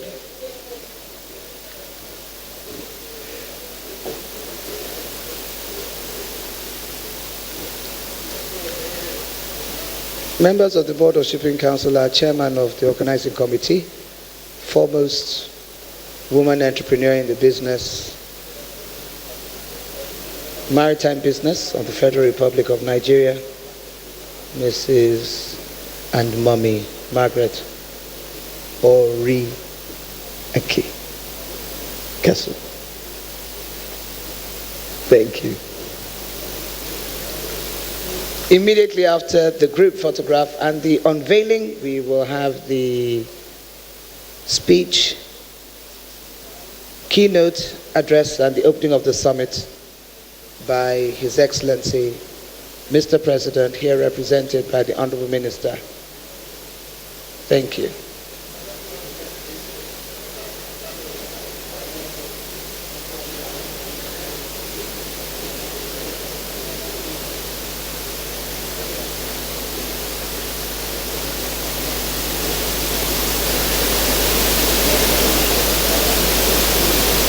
I don't know. And there it is. Let's put our hands together for the unveiling.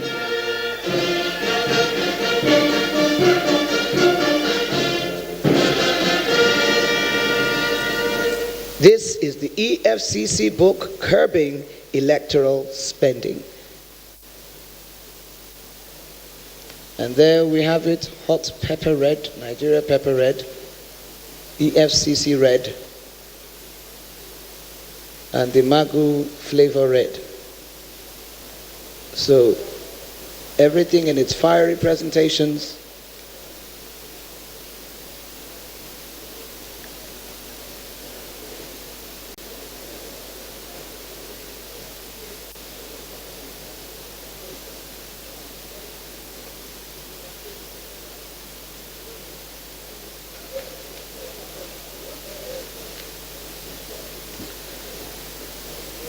Okay, round of applause, please, even as all of the very distinguished and eminent representations return to their seats.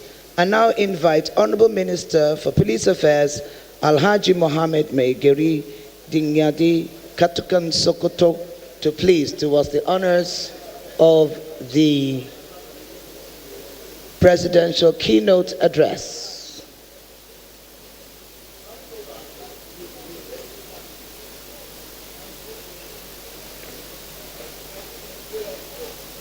Sorry, Your Excellencies all. Is there a Nigerian youth here? Great Nigerian youth. Where's the leader of the Nigerian youth here? Please, could you come forward? And may we have a female person? May we have a female representative? Please hold on, sir, so we get a picture with the youth. All you guys, just stop. Just stop, please. I will get EFCC to assist me in arresting you, stopping your motion. Where are the ladies?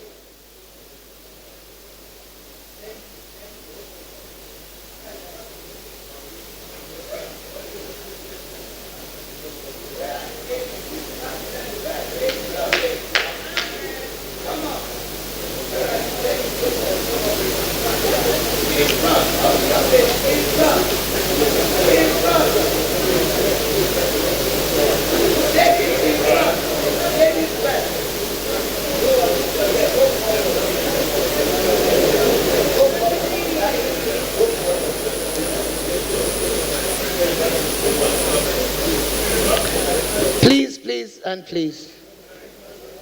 I'd like to respectfully ask that the youth are given frontline position. Thank you. And I'd like to respectfully ask as well that the young men would please give the women respectfully a first position.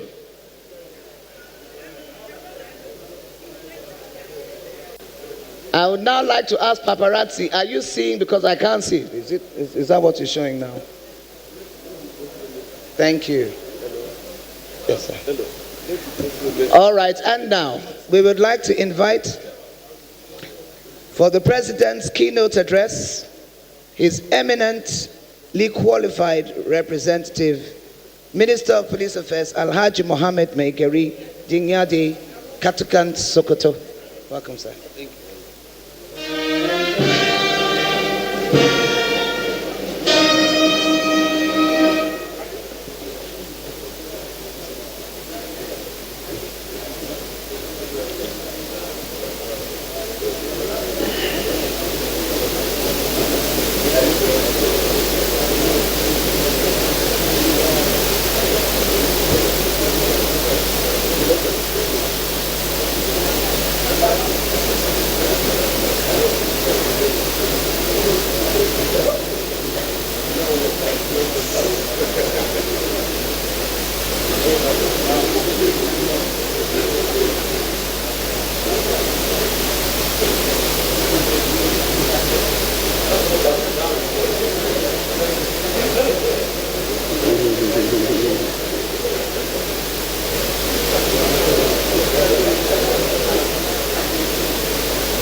Honorable members of the Federal Executive Council, chief executives of parastatals here present, distinguished invited guests, ladies and gentlemen. As you have heard, I'm here to represent His Excellency President of the Federal Republic of Nigeria, Muhammadu Buhari GCFR, on this very important historic occasion. Mr. President had wanted to be personally present at this occasion, but due to other pressing state matters, he could not be here, even though he is here in spirit, and he has asked me to represent him and to read his address at this important occasion. I'm therefore here to do nothing other than to read his address from the beginning to the end. Whatever I read here is Mr. President's address, and I cannot also add anything other than what he has asked me to read. And I would therefore like to crave your indulgence to read his address, which goes this way. It gives me great pleasure to be in your midst today as we join the world in celebration of the International Day Against Corruption. This day is of great importance to us, as the cardinal objective of this government is to fight corruption or eradicate it. This one-day summit, organized by the Economic and Financial Crimes Commission, EFCC, in collaboration with the maritime and transport sectors and some development stakeholders to highlight zero tolerance to corruption, is in tandem with the United Nations Convention 2019 theme, United Against Corruption. In view of this, I view this summit as a step in the right direction. This initiative complements the various programs being implemented by this administration to block leakages and improve transparency in all sectors aimed at boosting revenues in critical areas of the Nigerian economy. The theme of this summit, Zero Tolerance for Corruption, gives impetus to one of the cardinal focus of my administration, which is eradicating all forms of corruption in all sectors. Achieving this objective is necessary for the development and progress of Nigeria. We cannot, as a country, move forward if corruption is not fought to a standstill. I therefore commend the EFCC, the Shippers Council, the maritime and transport stakeholders for coming up with such a laudable summit aimed at enthroning probity, transparency, and accountability in this vital artery of the economy. I am particularly enthused by the synergy demonstrated by the agencies and hope that this partnership is sustained beyond this summit. Distinguished ladies and gentlemen, it is no exaggeration to state that the maritime and transportation industry is pivotal to the growth of the economy of any country. It is critical to the ease of doing business, both with local and foreign investors. It is in realization of this that my administration has, over the last 4 years, embarked on audacious reforms of the economy, and the benefits are already visible for all. Only recently, it was revealed in the Global Ease of Doing Business Index of the World Bank that Nigerian business has improved. Indeed, Nigeria made progress, ranking 131 out of 190 countries, making us one of the top 10 countries in the world that have expressed improvement in its economy. Suffice to add that the feat was achieved by only 2 African countries, that is Nigeria and Togo. This achievement must not be allowed to be eroded upon by corrupt and sharp practices. The challenge before this summit is to ensure that Nigeria maintains this enviable status as a desirable destination for business in Africa. As an administration, we will not rest on our oars. We will continue to innovate to improve Nigeria's competitiveness in the global vast environment. My administration has made it a necessity to bring improvement and transformation to the transportation sector by ensuring that we implement measures to ease movement across the country, whether on land, sea, or by air. This is evident in the revitalization of the rail system, massive road construction across the country, as well as reforms in the maritime sector. We will continue to ensure a conducive and enabling environment for anti-corruption agencies like the EFCC to carry out the mandate of ridding the country of corruption. It is very critical for the stakeholders in all sectors of the economy to ensure that they play by the rules and discourage all forms of corrupt practices. On our part in government, we will continue to ensure that all measures necessary to improve the economy will continue to be implemented, because we believe that Nigeria has all it takes, human and material resources, to be a great nation. We shall therefore encourage all citizens to buy into the anti-corruption fight by joining forces to kill corruption so that we can leave a legacy for our present and future generations.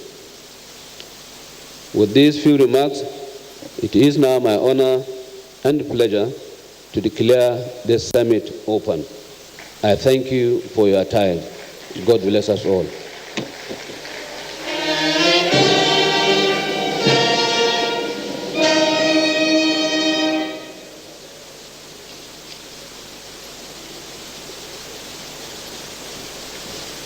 A round of applause for His Excellency, the President of the Federal Republic of Nigeria, his keynote address, opening of the summit, as carried out by the Honorable Minister, Police Affairs, Alhaji Mohammed Megari Dingyadi. And while everyone is still standing, we're going to be moving over, transiting to the tea break, but I think it is appropriate to invite for the closing remarks, should I say for the vote of thanks, to close the ceremony, Mr. Olu Olukoyede, Secretary to the EFCC. No? All right. Okay then, so we'll just transition straight into the tea break. And is the Honorable Minister of Police Affairs, representing the President, going to be leaving? If you are, then the proper thing is for us to please stand and take the national anthem to wrap it up.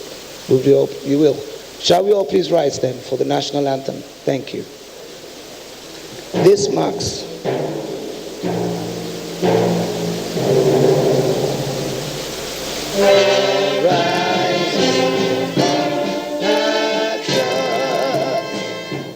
Nigeria's call, obey. To serve our fatherland with love and strength and faith.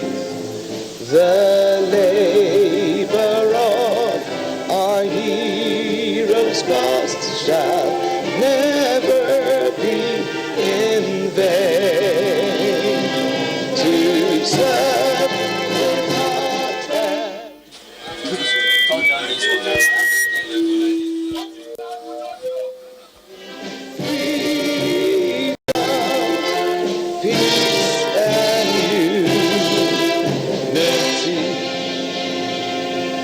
one nation bound in freedom, peace, and